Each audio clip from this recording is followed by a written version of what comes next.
Hey guys, Kavalden here for another comic review. Sorry it's been a while. There wasn't any new Deadpool coming out last week, so I didn't go to the store, plus there've been a few, things, personally I've been going through right now. I do like to thank everyone for, commenting on my last review. Apparently, I'm a very, for my little outbursts, comment mostly on my outbursts on Hitmonkey. Yeah, I still hate Hitmonkey. That's not gonna change. But I do have some good news and bad news. I did pick up 2 new Deadpools, but I wasn't able to pick up 2 other comic books that I wanted to get because the comic book store I usually go to, it's a really good store. Apparently the last book, the one I wanted to get, they didn't order and it'll probably come out next week, so I'll try to review that next week. But I wanted to get the Uncanny X-Force that just recently came out. I've never been more excited about an X-Men comic than this one for some reason. It's really exciting. I really want to read this one for some reason. So they sold out. I mean, they didn't even have a single one, and I wasn't even sure what cover I was gonna get.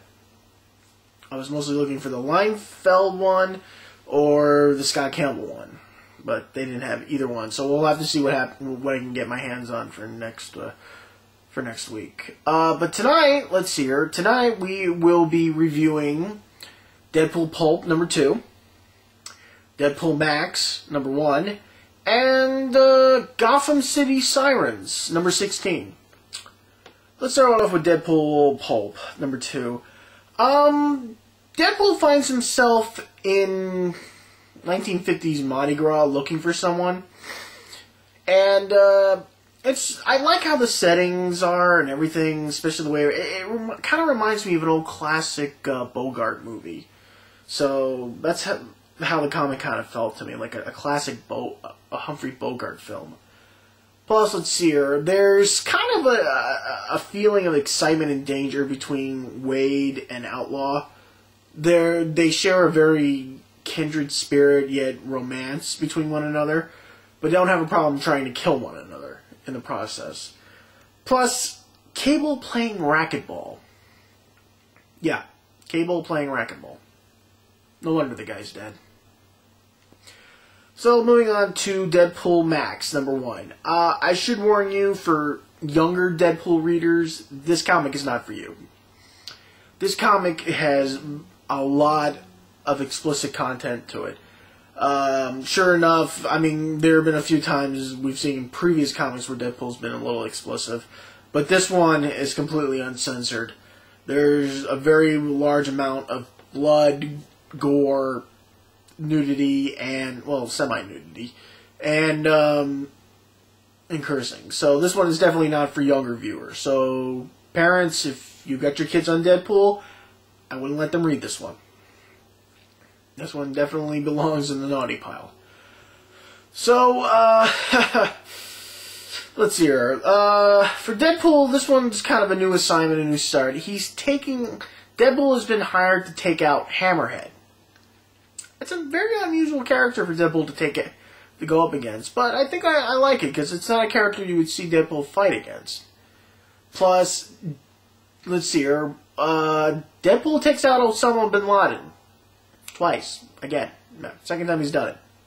Previous Deadpool comic I reviewed, he took out Deadpool took out Osama bin Laden in a mech suit. This time he just took out Osama bin Laden. Normal Osama bin Laden. I mean, it's giving a hint here. Who else is going to take the guy out? Let's see here. Rumors of Deadpool's actions are explained in the book. On his dealings with other groups and mob bosses and stuff. Apparently the Yakuza fear him so much that they decide to tattoo his face to their men's private parts, just to keep them in line. Not exactly the best place I would put a tattoo, but especially one of Deadpool there. Yeah. Let's see here. Also, Deadpool tries to reenact a scene from Porky's. Sort of. But it doesn't get the same thrill. Plus, Bob, I assume this is Hydra Bob, without the costume.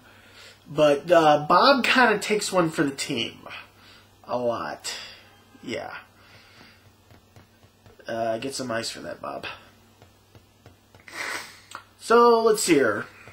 That's pretty much that comic right there. Like I said, it's very explicit. It's one of the comics I was looking forward to reading. But, it's a little explicit. Then we have, for the ladies, something for the ladies tonight, Gotham City Sirens. I have to say, I just started reading this comic book, so I'm kind of like caught in between. I've been trying to get past issues to catch up, but I catch the new ones every once in a while if I can. So, yeah. Basically, in this issue, basically, I guess people are trying to set up a trap to catch Selina Kyle to get her for what she knows, and I have a good idea what it is. I'm not going to spoil it. It's a pretty small comic. It's a short book, but it's a pretty nice one. It's building up to something. It's been kind of like one of the main focuses is what Selina knows, and trying to keep it from Ivy and Harley as well. But it's a good read. I mean, I like Harley and Ivy, and I think putting Catwoman in there was a nice mix. So that's it for tonight. Like I said, I was going to review Uncanny X-Force #1, because I was really looking forward to that, but I'll have to do that for next week when I can get it.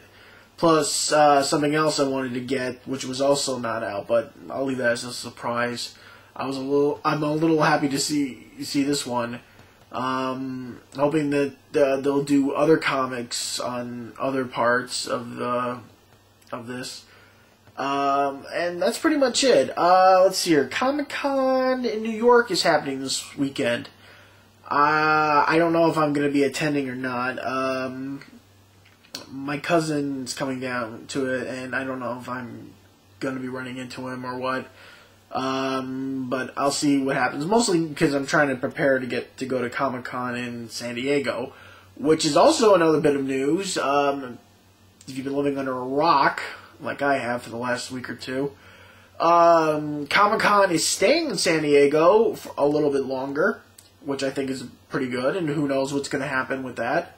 I've noted on previous reviews or blogs that I think Comic-Con should stay in San Diego, but Comic-Con was supposed to have its contract terminated for San Diego for 2012. Now they're holding out to 2015, and of course by then, who knows? They'll probably renew it. Or expand. I don't know. Pretty much, I think San Diego is the best place for it. It's a tradition, and I'm a kind of a traditional kind of guy, so I wouldn't mess with it.